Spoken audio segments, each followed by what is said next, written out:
Sir, ಇದರಲ್ಲಿ ಪ್ರಮುಖವಾಗಿ ಹಿಂದೆ ಕಾಲೇಜುಗಳಲ್ಲಿ ಎಲೆಕ್ಷನ್ ವಿಚಾರಕ್ಕೆ ಸಂಬಂಧಪಟ್ಟಂತೆ ತಾವು ತಮ್ಮ ಸರ್ಕಾರದಿಂದ ಮೊದಲ ಬಾರಿ ಪ್ರಯತ್ನ ಕೈ ಹಾಕಿದ್ರಿ. ವಿದ್ಯಾರ್ಥಿಗಳನ್ನ ಒಳಗೊಂಡೇ ಸಂಘಟನೆಗಳಿದಾವೆ, ABVP, NS ಇವನ್ನೆಲ್ಲ ಕೂಡ ಒಳಗೊಂಡು ಸಭೆ ಮಾಡಿದ್ರಿ.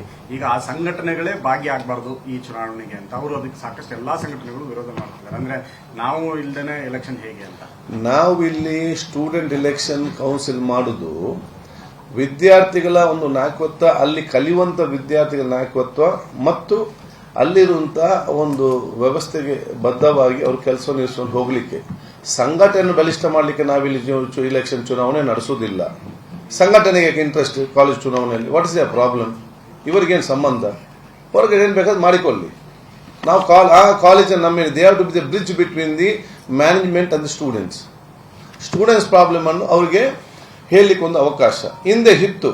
ಅವಾಗ ಅವರವರ ನೇಮಕಾತಿ ಮಾಡ್ತಾ ಇದ್ರು.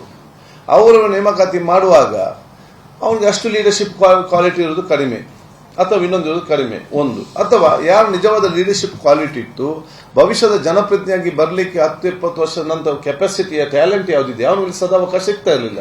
ಇವನ ಮಾರ್ಕ್ ಕಡಿಮೆ ಇಲ್ಲಿ.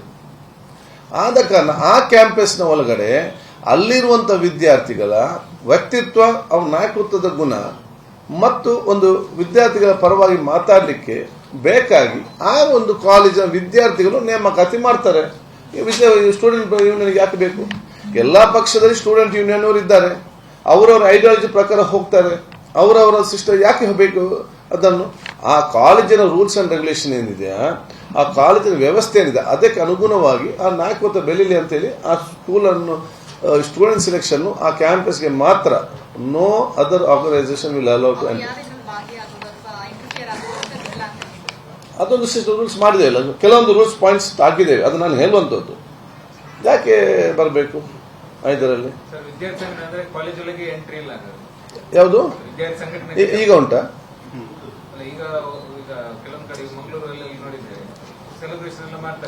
ಅದು ಮತ್ತೆ ಹೊರಗೆ ಮತ್ತೆ ಮಾಡ್ತಾರೆ, ಒಳಗಡೆ ಉಂಟಾ?